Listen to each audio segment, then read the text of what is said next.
This prodigious visiting schedule was exhausting in and of itself, and what Fuller observed further discouraged her. At the almshouse she saw despair and boredom, and she called for some kind of useful employment for the residents. She found the children's farm to be merely an orphanage and not the school that she had hoped to see. The asylum was vastly different from Bloomingdale's. She observed patients in manacles, displaying, quote, wild and despairing insanity. She found Blackwell's Island Penitentiary to be one of the gloomiest scenes she had experienced, with 1,200 women being punished, quote, with no hope of reformation. Sing Sing, while she was critical, she called more righteous, that is, they were trying to inaugurate some of these reforms, but still the women were not supervised by proper matrons. She calls the women prisoners she sees in these institutions female convicts, and the vast majority, as Dorothy mentioned, are actually prostitutes or thieves, for whom the feelings, she says, of innocent childhood are not dead and could be reawakened. She suggests that with good influences they might arise from the, quote, pit of infamy where they have fallen. Fuller's attitudes about prostitutes are advanced for the times, and in fact she astonished Horace Greeley at one point by saying that they were women just like herself.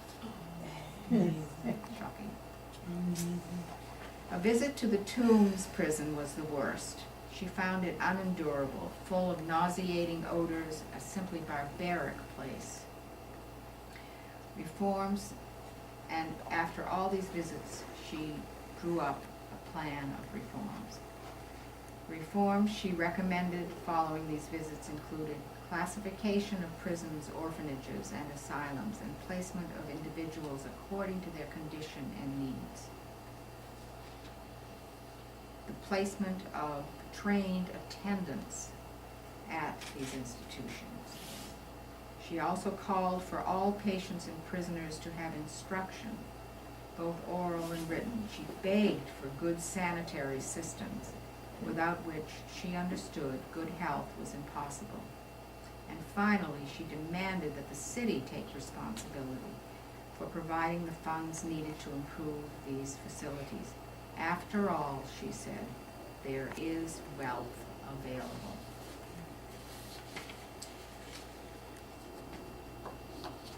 For all these institutions, she further suggested that, quote, a noble office available to men and women of leisure was to be educators and guardians to those less fortunate.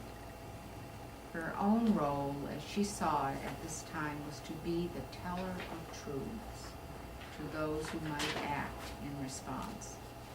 As a journalist, Fuller claimed to be stating, quote, the facts around you and showing you where your pity might be of use.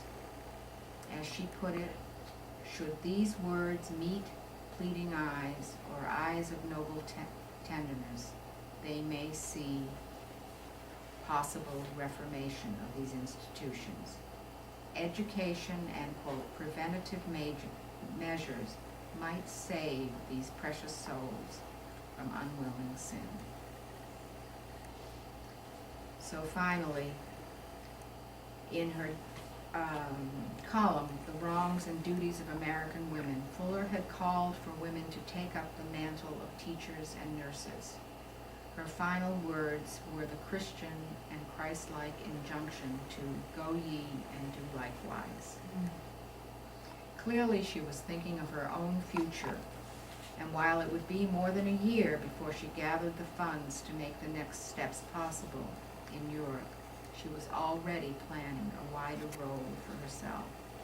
In the meantime, she was taking on and defining the role of modern investigative reporter. This was the role she would continue once she arrived in Europe as a war correspondent, sending dispatches to the Tribune. In other words, her greater fields had opened and would continue to provide many possibilities.